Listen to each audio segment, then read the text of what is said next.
for reminding. Yeah. So as I said, we I don't want to spend too much time on our TRAB report, but because it's stagnant, it's at a pause. It's not changing much. As you could see, we are about the same number of homes we sold this month as we sold last month, or as we sold last year. There's not much change. There's a little bit of change here and there, right? Little bit tweak. So as you can see this graph, so we are actually following a very stagnant pattern. Not much change. It's very normal. This, as you could see, this violet line, which is at the bottom, is representing 2024, and we are following a very normal pattern. And if we look into our months of supply, this is a little bit increasing as compared to last year. Last year in August 2023, we had 3 months of supply. We were most like at a buyer's, or actually we should say we were at a balanced market, 3 months of supply. Right now, we are sitting at a 4.6 months of supply, which is more of a buyer's market. So we are still sitting in sort of a buyer's market segment, right? And so again, this is being represented with this line on the top showing we have more supply this year than any other years in the recent past, right? So, and then if we look into the sale price, not much change. No surprises, no excitement, no even disappointment. We are maintaining the similar price range as we were maintaining last year, only 0.8% down, no significant change, right? So again, if you look into this graph, we are about the same. We are still historically highest ever August pricing, still despite all these negative changes, right? So, and then if we look into our micro market versus macro market. So this is a point I want to quickly discuss. Now, as we said, we have 4.6 months of supply. We just checked recently, which is more of, as I said, buyer's market. But if we actually break it down, this is for City of Toronto. In City of Toronto, for detached homes, we have a 3.7 months of supply. And quickly, let me explain how this months of supply works. If we don't list any new homes, and we keep on selling the same number of homes which we sold last month, and we have active listings of 1,800. So it will take 3.7 months to sell all detached houses. Similarly, it will take 2.7 months to sell all semis, 3.3 months to sell all townhomes, and 6.2 months to sell all condos. So that's the meaning of months of inventory. Because our months of inventory is, if you look at the freehold segment, which is either detached or semi or townhomes, we are anywhere between 3 to 3.5 months of supply, which is very balanced market. So it's not buyer's market nor seller's market. Keep in mind, anything under 3 months is seller's market. Above 4 months, it's buyer's market, right? So freehold segment is already balanced. There are not many homes, too many homes, right? But condos are the actual culprit. So when we say our market is not moving, or it's at a pause, or it's having too much supply, that's because of the condos, which is actually sitting at 6.2 months of supply, which is definitely a buyer's market. And that's why I would discuss that topic, which I mentioned, that why we are not going to build more homes, or why building homes is not that easy. And it will show that this months of supply, 6.2, would not be like there forever.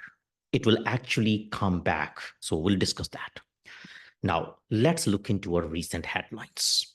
So as we all know, the main reason we are having all these real estate issues or problems in real estate market was because of that inflation. As everybody could recall, during pandemic, we cut down rates too much, and due to that reason, there was too much money floating in the market, and there was supply issues because of which prices started going up, and the prices went up dramatically, up to 8%. Inflation went up to 8.1% during those years, right? And that was the biggest worry. And that's why Bank of Canada raised interest rate to a record level to bring down inflation. Now, on August 20th, our inflation report came out that we are at 2.5% now, which is very much in line with Bank of Canada's expectation. Actually, it's better than Bank of Canada's expectation, right? So in other words, we are done with inflation, almost done with inflation, right? And we'll discuss that. So this is, if you look into the inflation in last 1 year, from 4% in August last year, we came down to 2.5% in July this year, right?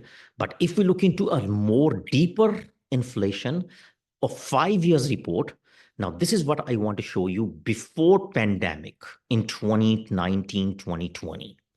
Our inflation was somewhere about 2.3, 2.4%, which was very much where Bank of Canada wants to be, right? But because in pandemic, we went up to 8.1%, and that was the biggest worry. And that's why we have to go through these tough measures of increasing interest rate drastically, keeping it high for too long. Now we are done with that. As you could see, we are down to 2.5%, which is almost similar to pre-pandemic levels. And it will further come down in near future, right? So inflation is done. How about economy? Our economy is actually struggling. Although our report on August 30th shows the good growth, or it actually surprised a lot of people when it came out to be 2.1%. But again, the details shows that this report, even though it's 2.1%, it's not very rosy. It's still very slow. And there are reasons for that, which again is beyond my expertise, but our economy is still struggling, right?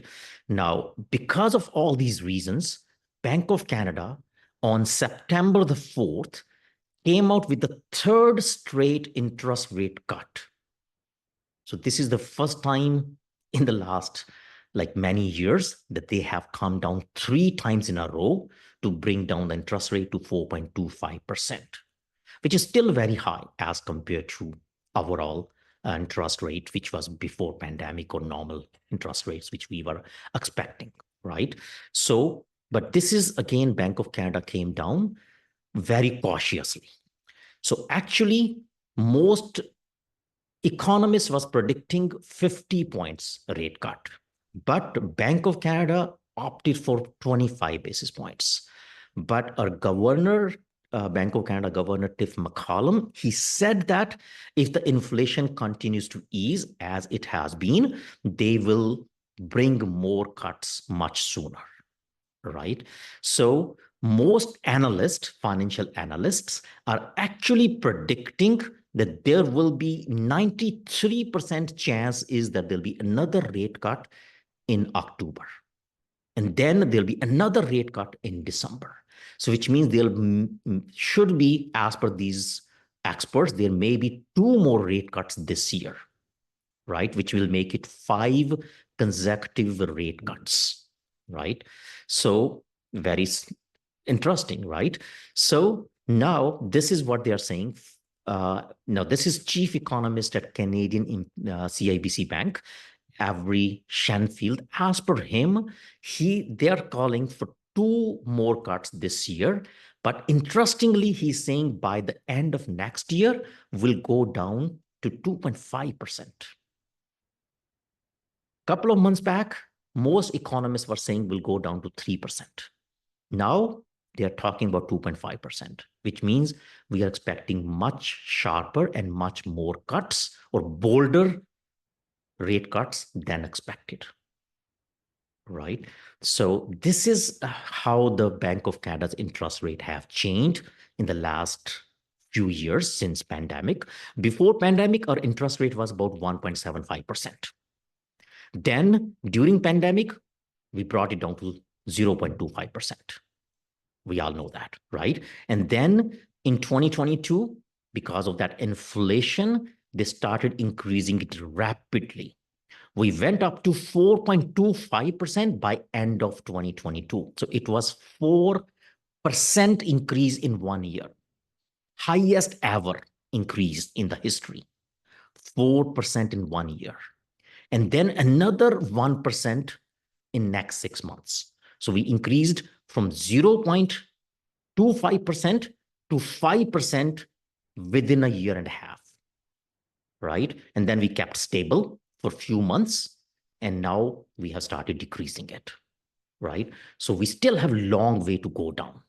The reason I'm trying to show you this complete graph, that we are still at 4.25%, which is still much higher than pre-pandemic levels of 1.8% or 1.75%. We may not come there very quickly, but we may be there in next maybe couple of years. Or maybe again, most economists say we will never come down to that low. We should be somewhere between 2 and 2.5%. Right? So this is where we expect the interest rates to go down and how the trajectory would look like. Now, another reason why Bank of Canada has to go more aggressive is unemployment. This is a report came out yesterday on September 6th. So our unemployment rate is now highest ever, going at 6.6%. So we are actually struggling because not many businesses are doing well. They don't hire more people, or they are hiring people, but most of them are part-times, right? So Bank of Canada is also worried that our economy is actually struggling. Unemployment is rising, so they will actually come down. And that's what Tiff McCollum has indicated, that central bank will take right steps to pick up economic growth, right? So this is main reason why we are going to see more cuts and bolder cuts coming year. So that's the main headlines. Now let's discuss the topic which I mentioned, why building more homes isn't that easy, right? Now, as we all know, CMHC, which is government body, has said that we are actually experiencing the most acute housing shortage than any other G7 countries. Canada has the acute shortage, which means we need to build much more homes than we are. Everybody knows that. Government acknowledge that. They're trying to take steps to do that. But why it's not happening, or why it's not easy? Actually, real estate insolvencies in Canada is set to surpass levels of global financial crisis, which is 2009. On one side, we need to build more homes. On the other side, a lot of builders and a lot of projects are going insolvent. Why is that? So it's a tale of two different cities, right? We need more houses. We want to build more houses, but the builders are not able to do it. They are actually going belly up. What's the reason? So Andrew Chang from CBC, he gave a very nice presentation. So if you have time, Google it, watch it. It's on YouTube as well. Very nice. So as per him, more than 200 housing developments that went insolvent last year alone. In the last year, 200 housing developments has gone insolvent. This insolvency is 50% higher than 10 years average. And many of these developments were big, big buildings. I could recall this one building, which is at One Bloor in Toronto, which has gone bankrupt. There were 4 towers in Hamilton, which also went bankrupt. So I know many of those, right? So these are big, big developments, and they could have hundreds or even thousands of people they can live there. But now they're not building them, or they are actually not able to complete them. And experts are predicting that this is actually going to get worse. So more and more builders will go bankrupt, or more and more developments will not be completed, right? Why is that? Why are so many developments going insolvent, right? So residential major impact is the pandemic, right? We may say, hey, we are done with pandemic. Why we are talking about pandemic? But impact of pandemic on the builders are still there. Reason being, construction prices actually soared by 51% since the start of pandemic. So as you can understand, most of the projects takes 4 to 6 years, especially the condo projects, takes 4 to 6 years to build.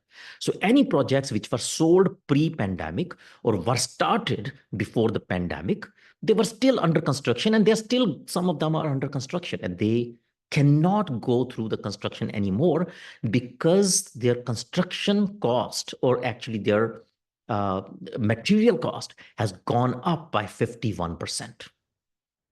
There was an acute shortage of labor during pandemic, and there were a lot of delays because of that, right?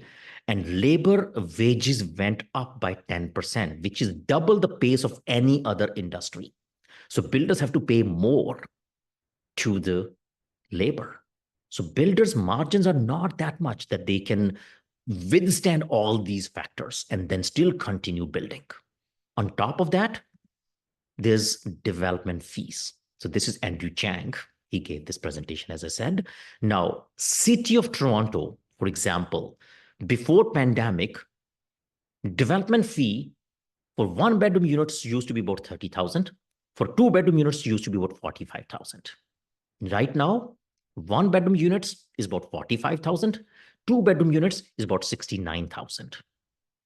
So there's a 51% increase in the fee, which builder has to now accommodate somehow. On top of that, interest.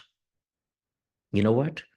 When you and me or all of us have that interest rate problems, we have mortgages and we feel the crunch, we feel the pain because we have, say, sometimes $500,000 to $1 million or a couple of $1 million mortgage, right? And we are saying we cannot afford it or it's very difficult to manage. Think of the builders. They take huge loans to build, right? Many tens of millions or even hundreds of millions, depending on the project. How much interest they have to pay now, which has gone up from anywhere, say, from 2%, 3% to now 7, 8%, 3 to 4 times. So their interest rate has gone up drastically. Now, keep in mind, all these projects which builders were building, they were pre-sold prior to pandemic on a lower price rate, whatever rate was there. They have accounted for their expenses based upon the pre-pandemic levels, keeping in mind the normal inflation, right? So 70% project has to be sold before the builder can actually put shovel in the ground. So which means builders have already sold all these developments at the low price, right? But then they cannot increase the prices. There's no room left. There's no margin left. They are actually in red. So that's why these projects are not viable anymore, right? Now, there's a bullpen which tracks new construction. As per bullpen report, GTA land prices in Q1 2024 has gone up 22% as compared to Q1 2023. So the prices of land is also going up 22% in last 1 year. Builders cannot sell properties at a higher price. Now, normal common sense, people may say, oh, okay, you know what? If the prices are going up, why don't builders jack up the prices and build? Because there are no buyers even at the past prices. There's no one ready to buy at higher prices, right? And why people don't want to buy at high prices? Because most of the buyers, keep in mind, which were buying these condos, especially, they were investors. And even end users cannot afford anymore with the higher interest rates. There's a huge gap between the rents and the carrying costs. So there's very few buyers. Builders cannot sustain the construction at the pricing. Everything is going up. So how can they build? Right? Now, this is Urbanation, again, another company which tracks new construction. As per them, 10-year average for First quarter of every year, first quarter, only one quarter, was about 5,000 new homes in the last 10 years. How many have we built in 2024 Q1? Or pre-sold, sorry. It's not built, it's sold. How many new construction apartments, condominiums? We were selling about 5,000 new construction every first 3 months, which means first quarter. This year, we have only sold 1,400. So almost, say, 1/3 or 1/4. So we are selling only between 25 to 30% as compared to what we were selling before. So we are 75% down in pre-construction sale, right? Now, since the market began slowing down, 60 new projects which were supposed to be launched in the Greater Toronto Hamilton area, GTHA, they have been shelved, they have stopped. So 60 projects, known projects, which were going to build 21,500 units, which were approved, which have already started their marketing. They have already pulled their plans. They have put their plans on hold indefinitely, right? So builders are not ready to take risk. They cannot build at the pricing they have to sell, and they cannot increase the pricing. So it's a catch-22, right? So we are in a big situation. So that's why we are at a pause. On one side, we are having that acute shortage. So if you remember, our population is growing. We are going up 1 million new immigrants every year. So we went up 41 million last year, right? So this was a big milestone, right? So now, which means if we grow up 1 million every year, which is 2.5% new people every year in Canada, right? We need so many homes. We need roughly about 50,000 new units every year in Canada, right? Sorry, in 50,000 new units only in Ontario. But we were actually building about 30,000 prior, but now we are not even close to that. How far we are? We were building about 30,000 new condominiums in 2021. That's how many units were sold, pre-construction, new condominiums in 2021. In 2022, it went down to 21,000. In 2023, we went to 12,000. So in 2023, it was a 15-year low. And now you can make an educated guess. How many new condominiums will be sold in 2024? Not many, right? So as per, again, Stories, which is again a big new construction website, 2024 is expected to see the fewest GTA new condo sales in 2 decades. So in other words, we are not building. We cannot build, right? And demand is high.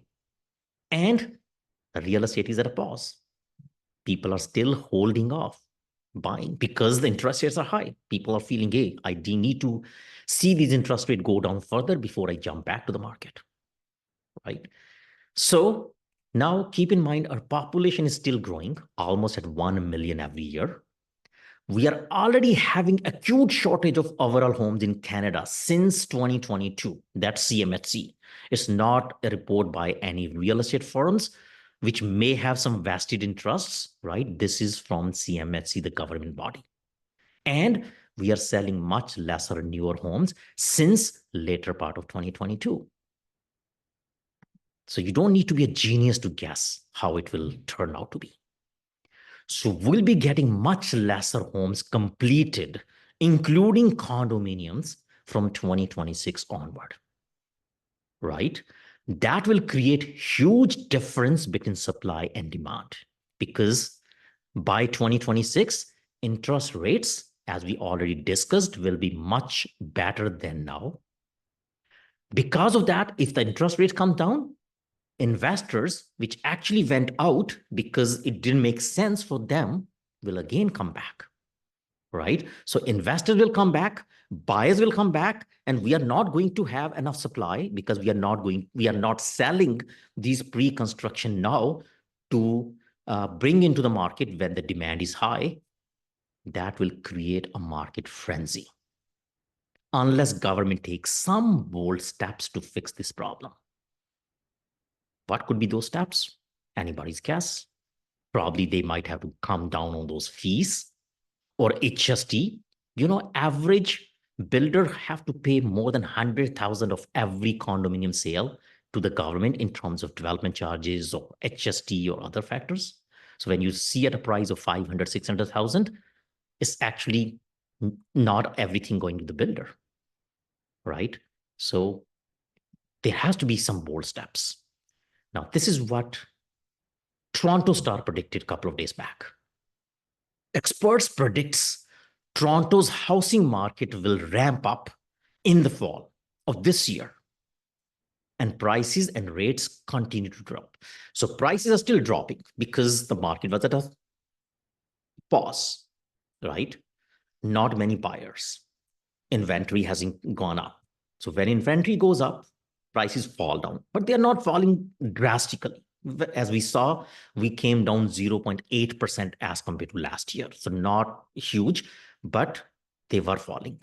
But now actually the activity has to pick up first. First, always activity goes up, then prices goes up. So this is what Toronto Star came up with this article that most experts are predicting that we would have a busy fall this year. And of course, it will continue in next year. CTV, they have came out with this news again a couple of days back. Home prices could hit peak levels by next year. When was the peak? We all know the peak was in 2020, late 21, 22, right? So we could hit peak as early as next year. And we can set new highs in 2026. We expect by 2026, we'll probably beat the peak prices. That's what CMSC is saying. It's not me saying or CTV saying, it's the CMSC report. Again, the government body. So the government body is saying by 2026, we may see prices even more than what we had in 2022, right? Buyers are firmly in the driver's seat right now. It's a good time to buy a cottage in Canada. You know what? Many people, if you already have your homes and you wanted to buy maybe a cottage and they were putting it aside, probably this is the time.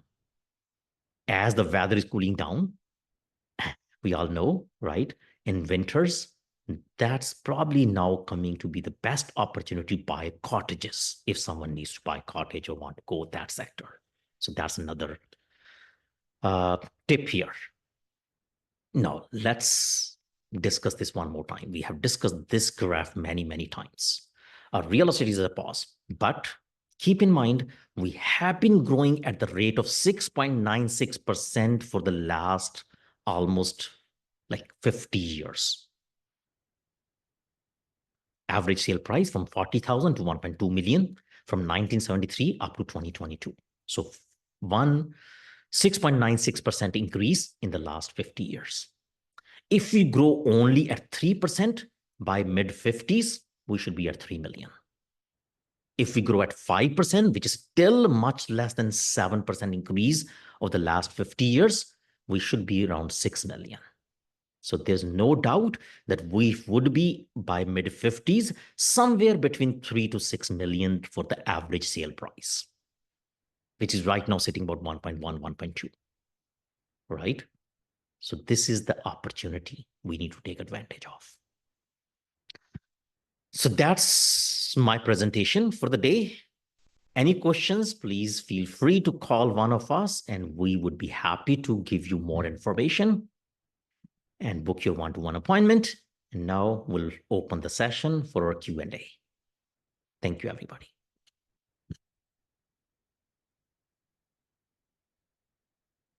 Great. So Kishore, I know you are in the session, and I know you mentioned a few times to me that I should bring up cottages, that this is probably the best time to buy cottages. So I try to touch upon that. I hope you should be happy, right? And any comments on that?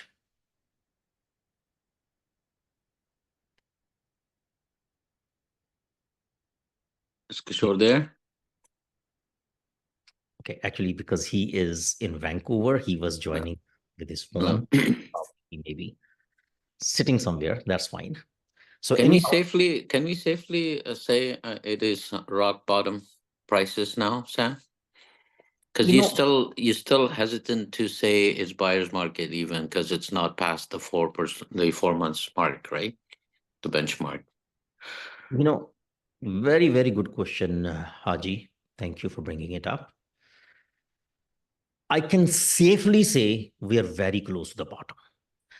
As we say all the times, no one knows the bottom unless it has passed, right? The only time we know it was the bottom when we haven't gone up, right? We haven't gone up yet. We can see in freehold segment, I can see the prices are creeping up. As you could see, we have sold few homes in multiple offers in the last month, right? You know that very well. So the freehold segment has already started seeing the action, right? Interest rates have already started coming down. I don't think anybody would doubt it that if rates come down, prices can only go in one direction. We all understand that. Only reason the prices came down significantly because of interest rates, right? And as we all know, interest rates will be below, like somewhere 3% or below 3% by next year, which means the real estate market will definitely be much better, much, much better. And that's what CMS is saying. It's not me saying, you saying, right? So if you know whatever you buy now, in a year to 2 year time, it will be at a much higher price as per CMSC. It's anybody's guess what should we do, right? Never wait for the absolute bottom and never wait for the absolute top. No one knows that. I think I was able to answer your question, right? Yes. Thank you. Hi, Sam. I have a quick question. Sure, Prasunji. As you mentioned in the presentation that a lot of builders are going belly up and they're not able to construct their project. Mm-hmm. So the people who already booked their condos last year before last, and they probably in a point that maybe 2026 2027 is going to be delivery or whatnot. So number one is like what's going to be impact. Number two, if they go belly up, what happened usually, the deposits people do to their lawyer. That is something which is You know what? I can understand it comes very close to the home, right? So we all have gone through that. I have my deposits with some builders, right? Many of our clients who are in this session have bought reconstruction, which are going to close in 26, 27 period, that period, which, and as we have seen, many projects are going belly up. Good thing is most good developers have deeper pockets. They're not going belly up. They're not, it's not happening at a alarming rate. Although it's alarming, it's 200 projects which went belly up in last 1 year, right? Which is a huge number, but most of them were small developers. So that's why when we buy, we have to be very careful about the builder's history, builder's reputation, right? I can tell you at least none of projects we have invested with our clients, except one. I know one project which I feel really bad, which was again a good builder, but he was only doing single project, but a huge project, very reputable project at One Bloor, which has gone bankrupt, and we have sold some units there. And I feel bad for my clients and for that building, because when the project goes belly up, some of your deposit is protected by CMHC. I'm sorry, not CMHC, by Tarion, right? Tarion gives you some protection, but not the full protection, right? So yes, there is a risk of losing a significant portion of the deposit if the builder goes belly up, right? But most of other projects we have invested in, and projects which we have invested in, which are going to close in 26, 27 onward, most of them are very safe.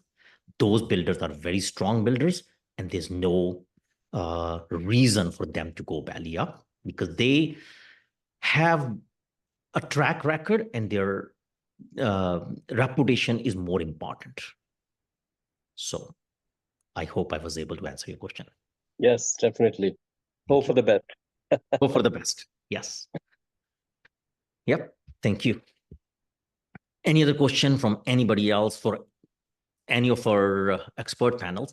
You know what? I think we have a question, Sam, on the chat room. If you could answer that.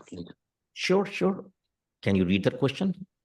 Okay. I can read it to you. Yes. This is if interest rates continues to go down, how will that impact construction cost and the prices of the housing? I mean, this is the builder prices, maybe she meant.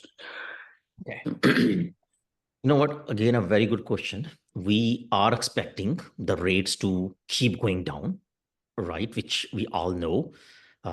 It's not me and you saying that. That's again, Bank of Canada governor is saying that, hey, we have to go through these aggressive steps. And most of our financial experts who are also present on this session, I hope would agree to it, that we would be seeing now much more bolder cuts. So when the rates keep going down, construction costs are not going to come down drastically. The construction cost, when we discussed that, most of that was material costs. As we all know, inflation is going down, right? What is the meaning of inflation going down? It means anything which was costing last year, say $100, if the inflation is 2%, next year it will be $102. It doesn't mean it's going from $100 to $98.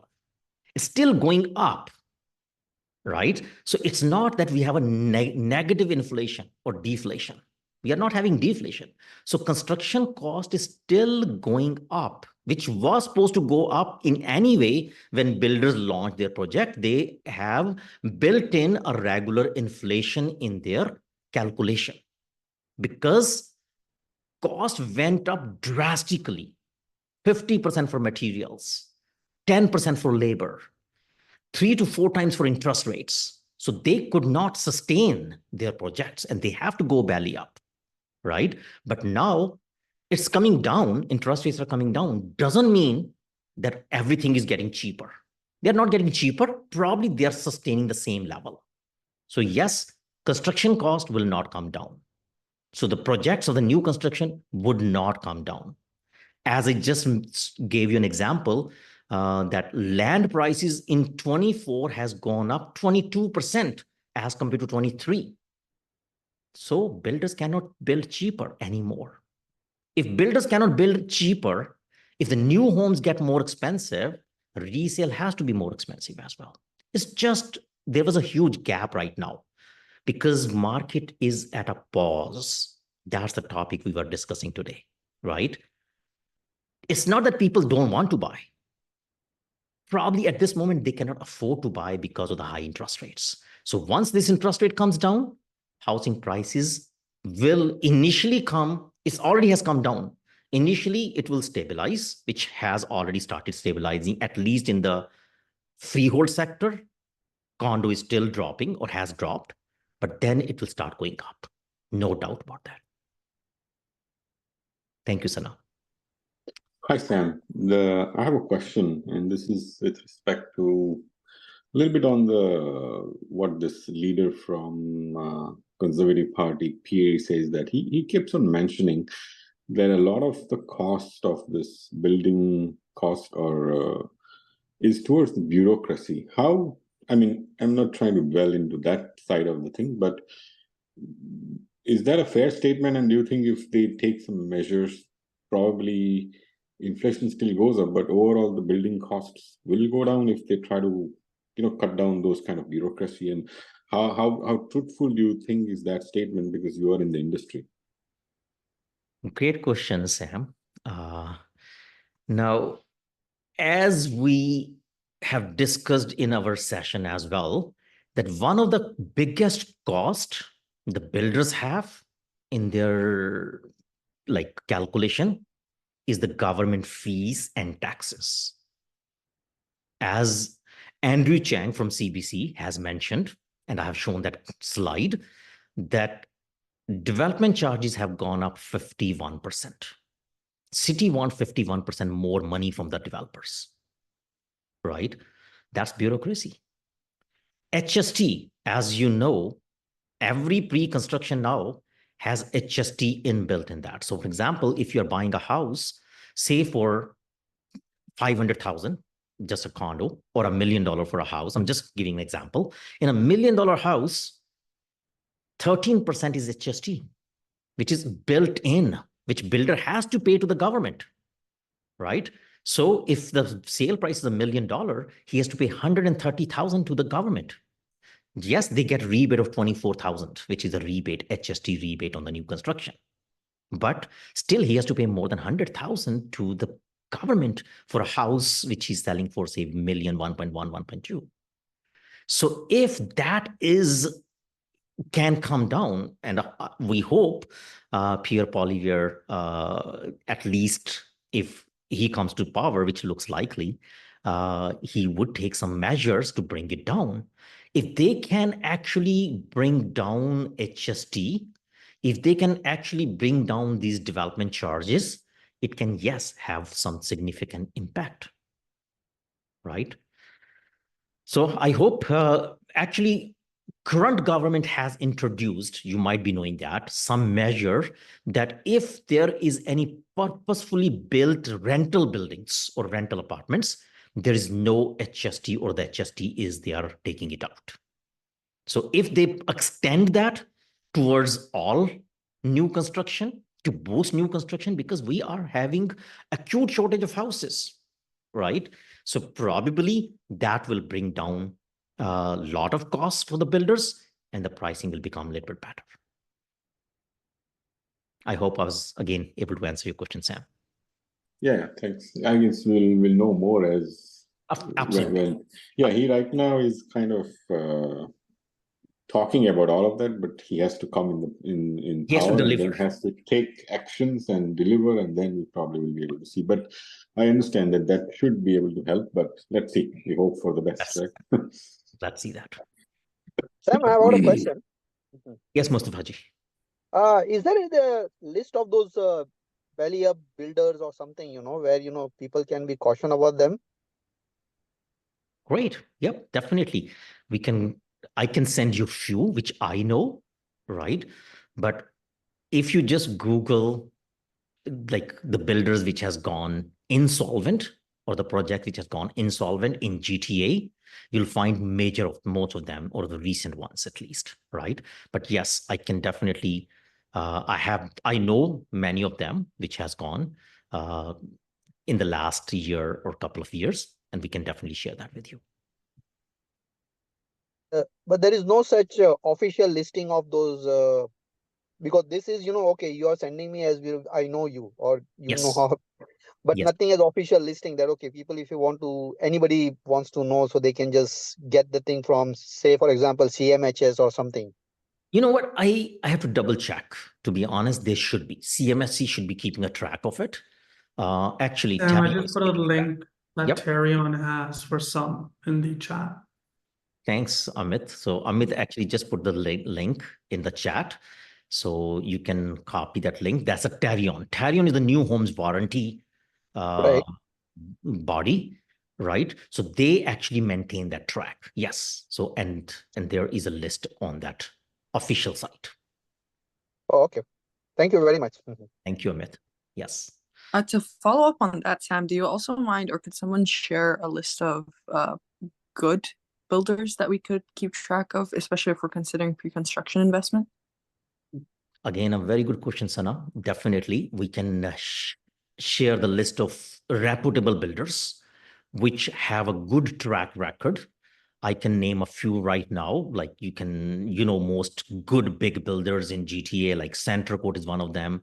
They always have delivered on time, or they haven't delayed much of their projects, even despite their pandemic program. Then there is Tridel, which is known for it. Green Park is another big builder. Daniels is another big builder. I can name a few off top of my head, but yes, there are good builders out there. And that's where, anytime I can understand there are sometimes good incentives or good reasons when you see some project going out. Hey, looks good project. I would always say, please talk to somebody who knows, right? Maybe call us. We can help you. We know these projects. We know these builders, right? Even if I don't know, because I cannot say I know everything, I have the resources to find the useful information for you, right? I can tell you whether this builder is a reputable builder, whether this project is a good project, or there's a chance it can go bad as well. Great. Any other questions from any other member? Let me check the chat if there was any. No, nothing on the chat. Wonderful. I have one final question. So you mentioned that cottages, it's a good time to consider investing in cottages. What would you say for housing, like townhouses? Absolutely best time. And I'm not lying. Probably we know, I think everybody in this session, all these experts, financial advisors or mortgage brokers, they all know, they will at least attest to this fact that interest rates will go significantly next 1 year and prices will significantly go higher. So yes, anybody thinking to buy now, especially freehold. We are already in a balanced segment. I showed you the number, months of inventory. That's our meter, health meter. We measure the health of any project based on months of inventory, our market. So our market for freehold segment is already balanced. It's not buyer's market, it's not seller's market. Very soon it will change back to seller's market. And then people will be saying, oh, I wish I could have bought in 2024. I know a lot of people, a lot of my clients have said that in 2022 or 2021, oh, I wish I could have bought last year or the year before, right? To all of those who said, I wish, this is the time. I think the proverb of marry your price and date your rate is most relevant to today's market. I always keep telling people that, if you can do it, do a reverse calculation, see how much savings you make here in today's market. Like the townhouse that you were buying for over $1 million, now you're getting it under 900, so almost 200K. The price difference is not even a fraction of your carrying cost in the last in the 3-year term. Let's say our mortgage professionals are here, right? So do a reverse calculation and focus, as Sam predicted, and most like the last month we didn't have a seminar, but the month before we were predicting an interest settles possibly at 3.5. Today you said 2.5. Most economists are saying in 3 years. So that's the best time. You can't go wrong. Yeah. Thank you. No, very good. We have used this phrase many times before, right? So marry the price, date the rate. So rates are temporary. Currently, yes, if someone can afford to buy in today's market, and good thing is, I would let one of our mortgage brokers answer it. How do you see the rates, or what are the rates right now, and how would it impact in next 1 year, or 2 years, or 3 years? Mortgage experts, maybe. Hey, Sam. Yes, Kishore. So the rates have been coming down, like the 3-year fixed rates are coming below the 4.5 threshold. Wow.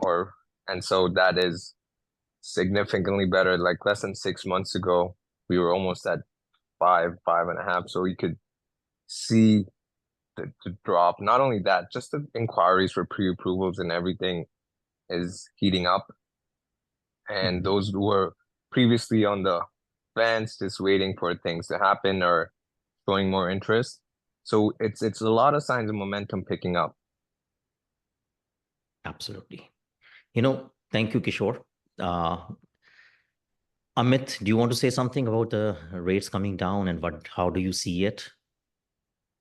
The bond markets, which impact the fixed rates, is very volatile right now, especially with all the data that's come out over the last couple days. Fixed rates are just going to be moving up and down, which Kishore can vet on, especially from the CIBC side. Projection is that, by the end of next year, as you mentioned, that we can possibly have fixed rates sitting in the low threes.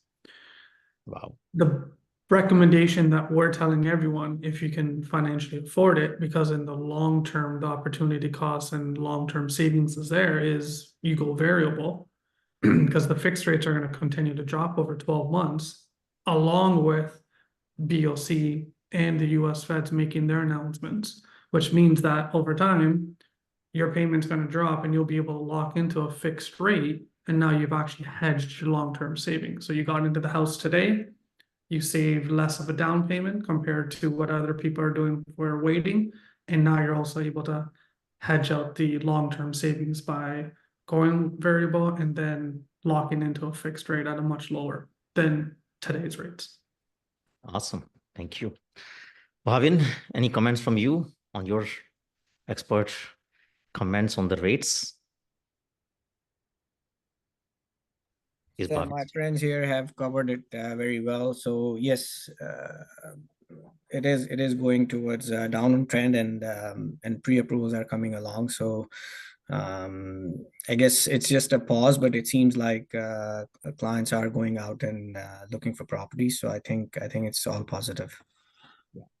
Yeah, you know what? All these mortgage experts, Bhavin, Kishore, Amit, and Shihan, and many other mortgage brokers now we deal with, they're all telling us that now they're getting more and more people coming to them for pre-approvals, right? So Sana, that shows us that people are now ready to take the action.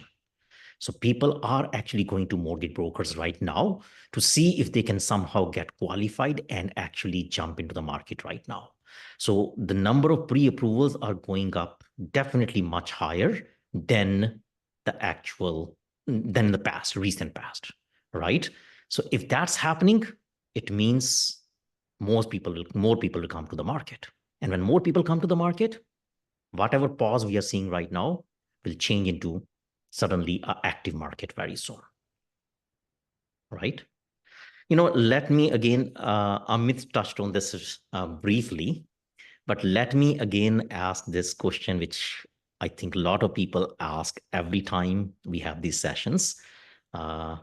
It's same thing like chicken or egg, fixed rate versus variable. Let's take another expert panel. Always for the last 1.5 years, I've been telling all or most of my friends and family and clients going variable, taking variable, and maybe even taking short-term span of it, go for a year. Once the rates are at that 3.5% mark, or at least below 4% mark, they can fix it at that time, right? Of course, to the fact that they have to understand the speculation or affordability, right? Yeah. Wonderful. Thank you. And let's ask Kishore, your opinion. So similar to what Bhavin said, look, if the cash flow is okay right now and you can sustain the variable rate at the current rates, then the argument can be made. Hold on to it because you can always pivot from a variable to a fixed without a penalty. Yep.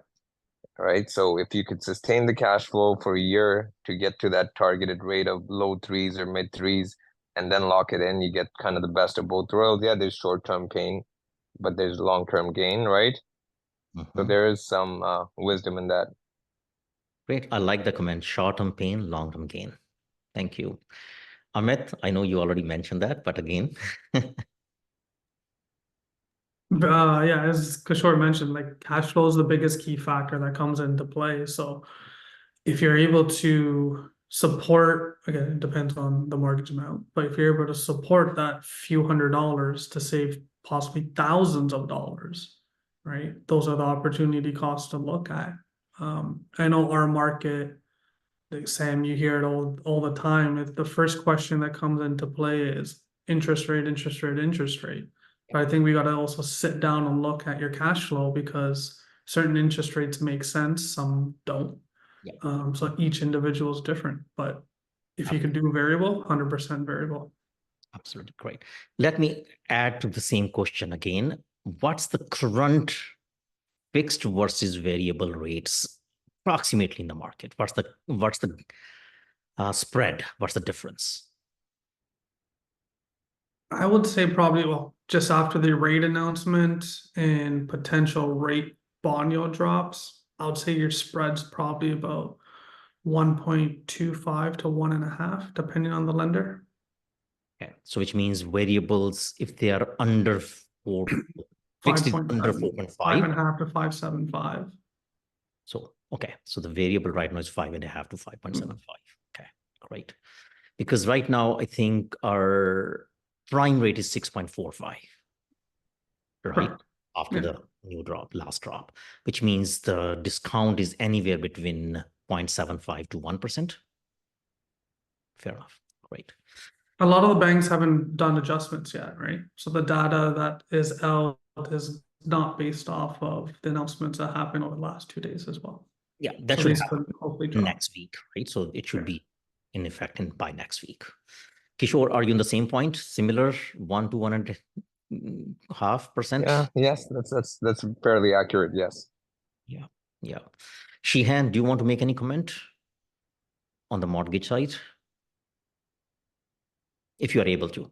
I know you have a baby with you, so I have another question. Sure. I'm just wondering, we've seen that interest rates have gone down 3 times consecutively, which hasn't happened before. So wouldn't it be reasonable to expect an increase in rates? And if we were to expect an increase in rates, and if we're going with a variable cost, let's say for mortgage, would you expect those rates to be at the level at whatever highest point it was, or to exceed those high points that we saw before, considering the current economy? Sana, I'll let mortgage experts answer that question, because we have a wealth of knowledge between these experts. Yes, Kishore, Bhavin. Sure. Yeah. I mean, the anticipation is, because we need to stimulate the economy, rates going up right now is a very unlikely outcome. So the descent has started. It's just the velocity of the descent is what we're not clear of. But from this vantage point, there's not any data that suggests rates might go up in the near term, or even the medium to near term. That's just a personal opinion. It's again, but it's very unlikely the rates to go up at this point. At worst case, they think it might stagnate, but going up is very unlikely. Agreed. Bhavin.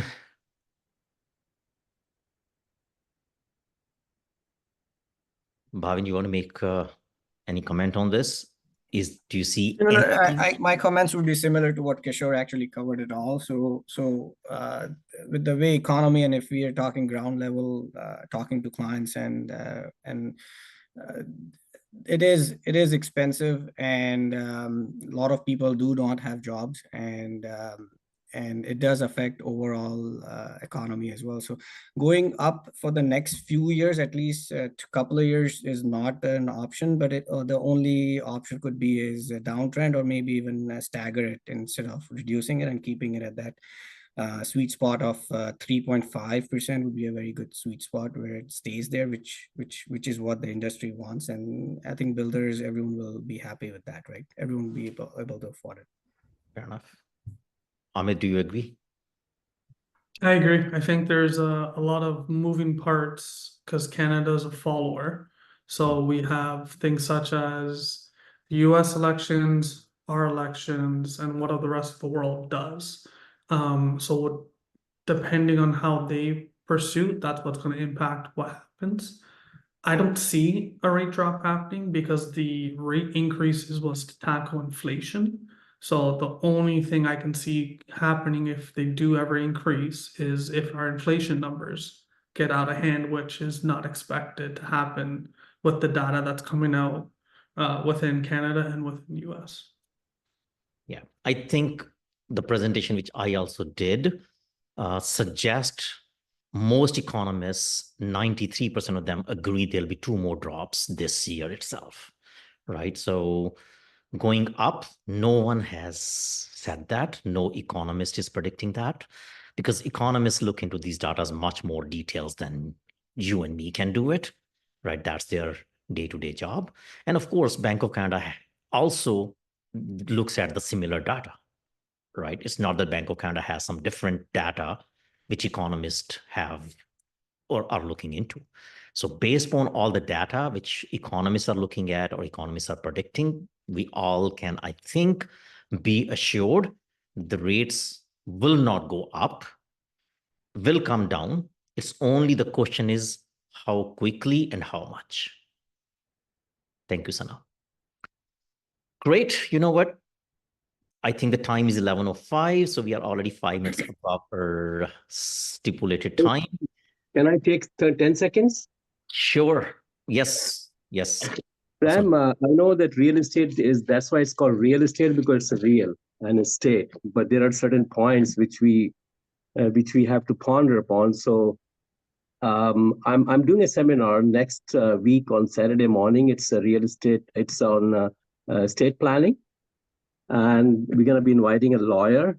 He's going to be answering all the questions like how the probate could be processed and how will should be structured. Should we buy under the corporation and outside the corporation? All those kind of things, nitty-gritty. If anybody wants to join that, you can mention, and also we can send a registration form so they can fill it up, and then we can invite them. Thank you.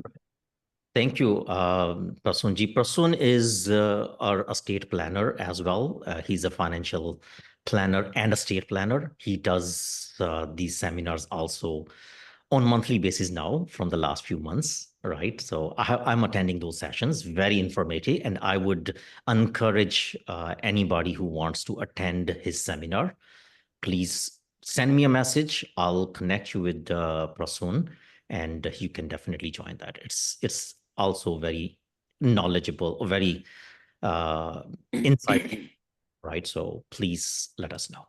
Yeah, great. And again, every time you have a seminar, Prasun, share the link with Sam, so we'll share it with the group. Yep, I'll share with our database, and of course, again, I get his invitations every time, and I am there, so I will definitely send the invitation to anybody who's interested. Thank you. Great. So thank you, everybody. Thank you for sharing your beautiful Saturday morning with us today. And I hope you got some valuable information out of this session. And we would be doing probably another session next month. Hopefully by then we'll have much more clarity about these interest rates and the market pause. We may be out of the pause. So looking forward to that. And any suggestions, please feel free, send me your suggestions, and I'm looking for your feedback. And thank you for your time today, and enjoy the rest of your weekend, and a happy Saturday and Sunday. Thank you, Sam. Thank you, everybody. Sam, thank you. Thank you very much, Sam. everyone. Thank Thank you. you. Thank you, Sam. Have a good day. Thank you, Sam. Thank you. Thank you, everybody.